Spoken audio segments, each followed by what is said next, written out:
What's up guys, it's Victor here and welcome to yet another video. And today we're in Nakuru at a place called Dundori or Bahati.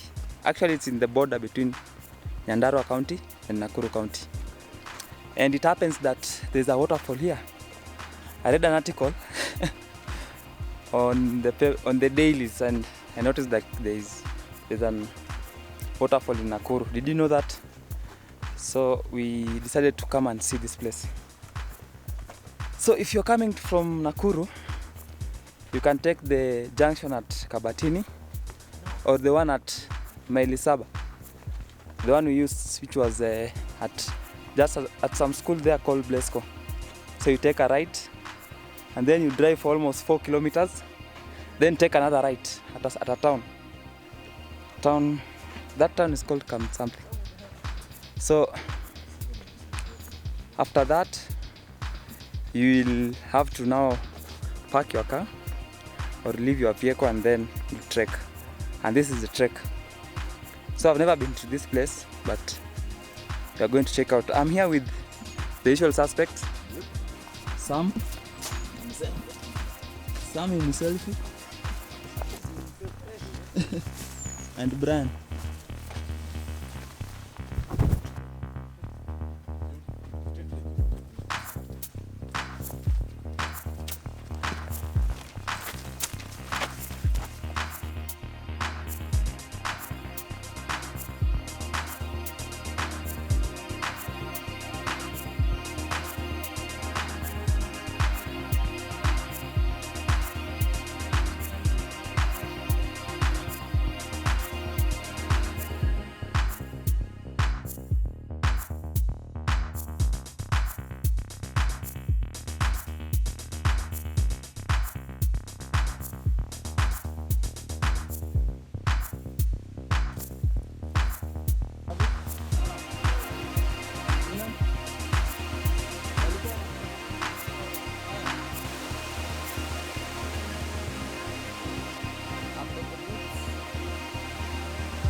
This place is so steep.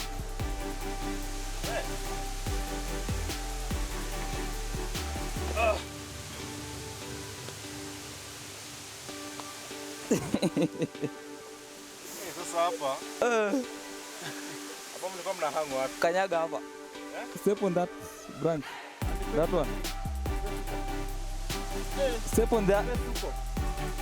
First uko. Stop. Hivi unateremka. Okay. Everyone has their own formula.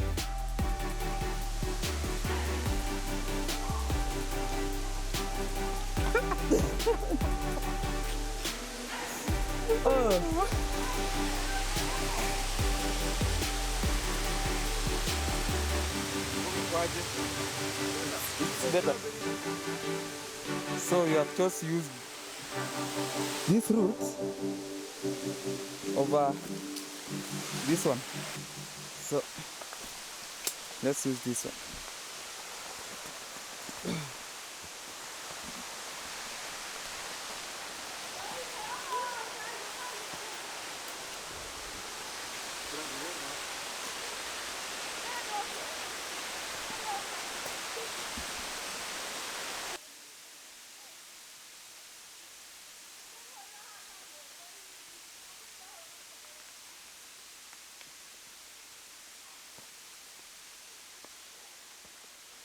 So I'm going to add the place on the map so that if you want to come and this place, you just search the place and you'll find it. Because as you have to use the local guide.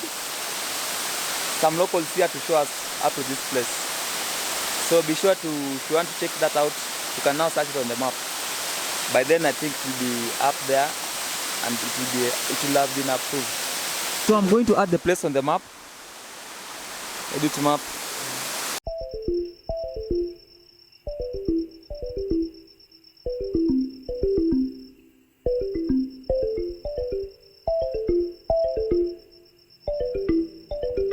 That's it, guys. I think it's safe to call it a day. You should come and check out this place if this is your kind of thing, and it will be easier now to get to this place since I've put it on the map. Like the video if you did, subscribe if you haven't subscribed. Do all those things that people usually are supposed to do at the end of the video. And I'll see you in the next one. Peace.